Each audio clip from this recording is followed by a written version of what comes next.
pollution control विभाग आमर engineer एवं साइंटिस्ट मानकर कथा अनुसार ये जो टेम्परारी प्रदूषण बढ़ुची से दिगरे विभाग गोटे पदक्षेप नहीं जे विभिन्न प्रकार आमर मेट्रो एवं विभिन्न ट्विन सिटी रे ये जो आमर विभिन्न प्रकार सिविल कंस्ट्रक्शन को बैन कराई आमर जो संध्या 6 रु सका 10टा पर्यंत ए भितर कंस्ट्रक्शन बैन कराई विभिन्न प्रकार सिविल कंस्ट्रक्शन से गवर्नमेंट हो कि प्राइवेट हो ताकू विधिवत भाव बंद करने डिपार्टमेंट गोटे एसओपी जारी कर कलेक्टर मान को निर्देश दिखाई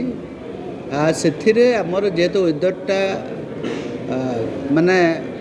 कौन उदा थाए डैम्पिंग थाए जोटा आमर PM10 जो कहते पर्टिकुलर माइक्रोमीटर सेटा जो खरा न होगा पर्यंत माने ऊपर को उठी पारिबने उड़ी पारिबने पतड़ा हम नहीं से दिगरे विभाग गोटे तर्जमा करिकी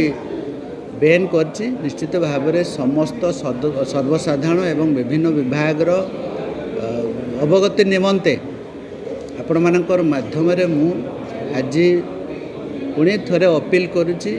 समस्ते सहयोग करने आ निश्चित भाव में जो एवं कंस्ट्रक्शन बहुत जगह होउची एवं एथिरे विशेष कर बड़ बड़ कंस्ट्रक्शन आमर वार्स डिपार्टमेंट NH NHI रे होउची से माननकु मध्य एथिरे एई अंतर्भुक्त हेबे एवं तांकर जो छोट छोट जो प्रॉब्लम्स